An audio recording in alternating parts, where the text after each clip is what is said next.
மார்கசீர்ஷ மாஹாத்மியம் 5ஆம் அத்தியாயம் என்றழைக்கப்படும் 5ஆம் நாள் கதை. பகவான் ஸ்ரீ கிருஷ்ணரின் வீர செயல்களை குறித்த நிரம்ப கதைகளை நாம் படித்திருப்போம்.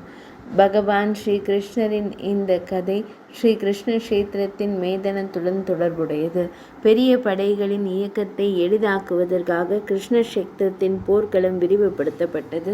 ஸ்ரீ கிருஷ்ண கஷேத்திரத்தின் பூமியில் நின்ற பெரிய 2 மரங்களை வேரோடு பிடுங்கி நிலத்தை சுத்தம் செய்ய யானைகளை பயன்படுத்தினார்கள். இந்த வழியில் கிருஷ்ண திருத்தலத்தில் பூமியிலிருந்து எண்ணற்ற மரங்கள் வேரோடு பிடுங்கப்பட்டன. அத்தகைய ஒரு மரத்தில் ஒரு குருவி தனது 4 சிறு குழந்தைகளுடன் வசித்து வந்தது.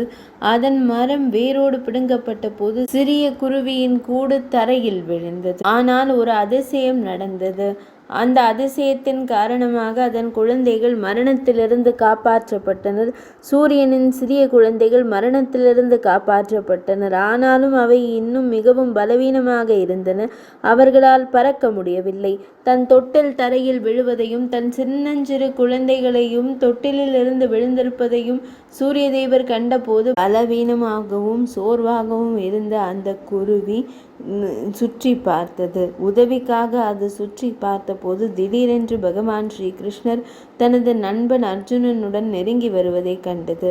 போர் தொடங்குவதற்கு முன்பு போர்க்களத்தை ஆய்வு செய்து தங்கள் வெற்றி உத்தியை வகுக்க அவர்கள் அங்கு சென்றிருந்தனர்.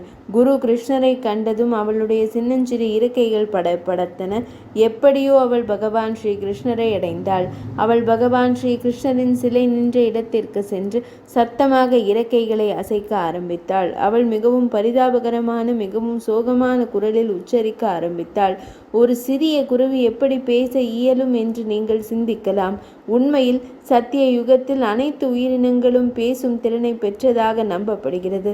அல்லது கடவுள் தனது பக்தர்களின் அழுகையை கேட்க முடியும் என்றும் நீங்கள் நம்பலாம். அது விலங்குகளின் குரல்களாக இருந்தாலும் சரி, அல்லது ஒரு மனிதன் தன்னை நேரில் அழைப்பதாக இருந்தாலும் சரி. அதேபோல் அந்த சிறிய குருவி தனது இறக்கைகளை அசைத்து பகவான் ஸ்ரீ கிருஷ்ணரிடம் மன்றாடத் தொடங்கிய போது பகவான் ஸ்ரீ கிருஷ்ணர், தயவு செய்து என் குழந்தைகளை காப்பாற்றுங்கள், ஏனென்றால் நாளை போர் தொடங்கும் போது அவர்கள் கொல்லப்படுவார்கள் என்று கூறினாள். எல்லாம் அறிந்த இறைவனார், குருவி, நான் உன்னை கேட்கிறேன், ஆனால் இயற்கையின் விதிகளை என்னால் மீற இயலாது என்றார். இதனை கேட்ட குருவி, பகவானே, தாம் என் கடனாளி என்று எனக்கு தெரியும். ஆனால் நான் என் குழந்தைகளை குறித்து மிகவும் கவலை கொள்கிறேன். இன்று முதல் இந்த தருணத்திலிருந்து என் குழந்தைகளின் தலைவிதியை தங்கள் கையில் ஒப்படைக்கிறேன். இப்போது தாம் இவர்களை கொல்கிறீர்களா அல்லது காப்பாற்றுகிறீர்களா என்பது உங்களுடைய எண்ணம். கால சுழற்சியின் மீது யாருக்கும் கட்டுப்பாடு இல்லை என்று கூறப்படுகிறது. பகவான் ஸ்ரீ கிருஷ்ணர் ஒரு எளிய மனிதனைப் போல குருவியிடம் பேசினார். அதாவது அவரால் எதுவும் செய்யக்கூடியது எதுவும் இல்லை.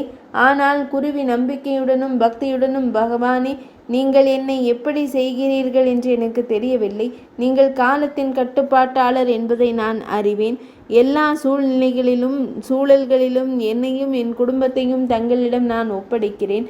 குருவியின் மீது இந்த அசைக்க முடியாத நம்பிக்கையை அவர் கொடுத்த பிறகு பகவான் ஸ்ரீ கிருஷ்ணர், சரி, உங்கள் கூட்டில் 3 வாரங்களுக்கு உணவு சேகரிக்கவும் என்றார். இப்போது பகவான் ஸ்ரீ கிருஷ்ணர் அர்ஜுனனுக்கு பகவான் ஸ்ரீ கிருஷ்ணருக்கும் குருவிக்கும் இடையிலான உரையாடல் முற்றிலுமாக தெரியாது. அவர்களுக்கு இடையே என்ன நடக்கிறது என்பதும் அவருக்கு தெரியாது. கடவுள் தனது பக்தர்களிடையே ஒரு அமைதியான உரையாடலை ஏற்படுத்துகிறார் என்று நான் தங்களுக்கு முன்பு கூறினேன். பின்னர் அந்த குருவி பகவான் ஸ்ரீ கிருஷ்ணரை சுற்றி படபடப்பதை அர்ஜுனன் கண்டதும் அந்த குருவியை விரட்ட முயன்றார். இப்போது குருவி சில நிமிடங்கள் அதன் இறக்கைகளை அசைத்து பின்னர் அது தரையில் கிடந்த அதன் கூட்டிற்கு திரும்பியது. இந்த வழியில் சரியாக 2 தினங்களுக்கு பின்னர் சங்கம் சக்கரத்துடன், ஏனென்றால் போரில் எந்த ஆயுதத்தையும் எடுக்க மாட்டேன் என்று பகவான் ஸ்ரீ கிருஷ்ணர் சபதம் எடுத்திருப்பதை அவர் முற்றிலும் அறிவார். இன்று எதற்காக அவர் தனது வில் மற்றும் அம்பை எடுத்திருக்கிறார்? அவற்றை ஏன் கேட்கிறார்? இதையெல்லாம் தவிர அர்ஜுனனுக்கும் தான் சிறந்த வில்லாளி என்பதையும் நன்றாக தெரியும். பகவான் ஸ்ரீ கிருஷ்ணர் கூறுவதை கேட்ட அர்ஜுனன், அவனும் நல்ல வில்லாளி என்று அவனுக்கு நன்கு தெரியும். எனினும் எனக்கு கட்டளையிடுங்கள் பகவானே என்று கூறத் தொடங்கினான். அர்ஜுனன் முழு நம்பிக்கையுடன், பகவான் ஸ்ரீ கிருஷ்ணரே, தாம் எனக்கு கட்டளையிடுங்கள். என் அம்புகள் ஒருபோதும் இலக்கை தவறவிட்டதில்லை. தமக்கும் இது தெரியும். பாவி பாட்டி என்றான். ஆனால் பகவான் ஸ்ரீ கிருஷ்ணர் திருட்டுத்தனமாக அர்ஜுனனிடமிருந்து வில்லையும் அம்பையும் எடுத்து ஒரு யானையை நோக்கி குறிவைத்தார். ஆனால் யானையை கொன்று கீழே கொண்டு வருவதற்கு பதிலாக அம்பு யானையின் கழுத்தில் இருந்த மணியை தாக்கியது. அம்பு மணியை தாக்கியவுடன் ஒரு பெரிய தீப்பொறி வெளியே பறந்தது. அர்ஜுனன் இதையெல்லாம் கண்டுகொண்டே நின்றான். பகவான் ஸ்ரீ கிருஷ்ணர் இவ்வளவு எளிதான இலக்கை கூட தவறவிட்டதாக எண்ணினான். இதையெல்லாம் கண்ட அர்ஜுனனால் சிரிப்பை நிறுத்த இயலவில்லை. இப்போது அவனே பகவான் ஸ்ரீ கிருஷ்ணரிடம், பகவானே, தாம் முயற்சி செய்ய வேண்டுமா என்று கேட்டான். அவரது எதிர் வினைகளை புறக்கணித்து பகவான் ஸ்ரீ கிருஷ்ணர் தனது வில்லையும் அம்பையும் அவரிடம் திருப்பி கொடுத்து, இல்லை, வேறு எதுவும் செய்ய வேண்டிய அவசியமில்லை என்றார். ஸ்ரீகிருஷ்ணர் ஏன் இதை செய்தார் என்று அர்ஜுனனுக்கு தெரியவில்லை.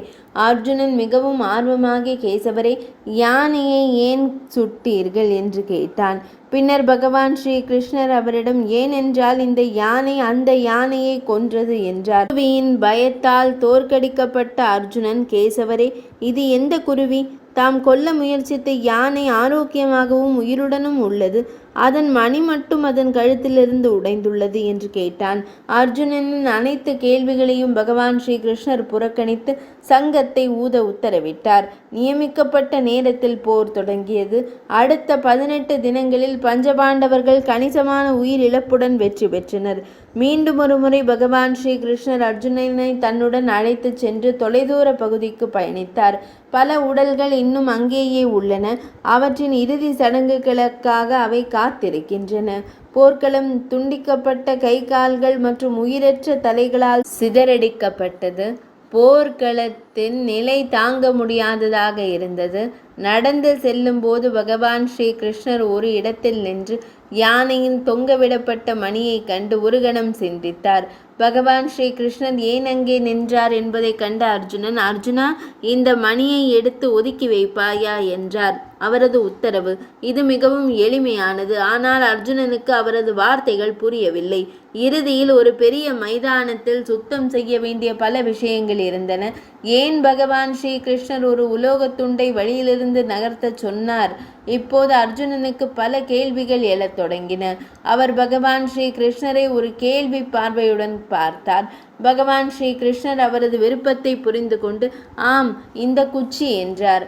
பகவான் ஸ்ரீ கிருஷ்ணர், அர்ஜுனா, நான் அம்பினால் எய்த யானையின் கழுத்தில் இருந்த அதே குச்சி இது என்றார். அர்ஜுனன் வார்த்தைகளை பெற முடியாமல் திணறினார். பின்னர் எந்த கேள்வியும் கேட்காமல் கனமான குச்சியை எடுக்க குனிந்தார். அதை தூக்கியதும் அவரது உலகம் என்றென்றும் நொறுங்கியது போல் தோன்றியது. அவர் ஒரு அதிசயத்தை கண்டார்.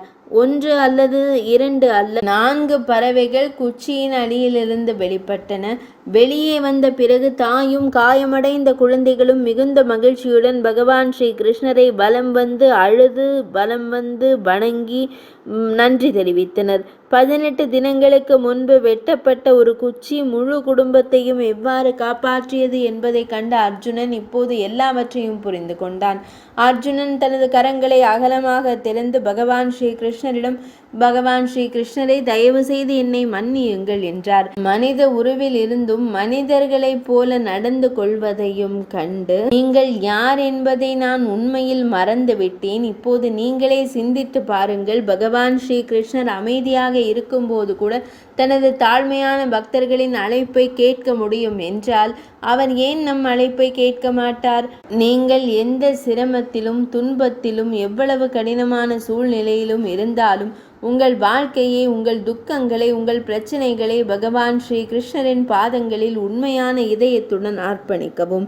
நீங்கள் உங்கள் வாழ்க்கையை, உங்கள் துன்பங்களை அனைத்தையும் பகவான் ஸ்ரீ கிருஷ்ணரிடம் அர்ப்பணித்து அவரது பாதங்களில் சரணடைந்தால் பகவான் ஸ்ரீ கிருஷ்ணர் நிச்சயமாக உங்களை எல்லா துக்கங்களிலிருந்தும் விடுவிப்பார் என்று நீங்கள் நிச்சயம் நம்பிக்கை கொள்ளலாம். மார்கழி மாதத்தின் 5ஆம் அத்தியாயமான 5ஆம் நாள் கதை இனிதே நிறைவடைந்தது.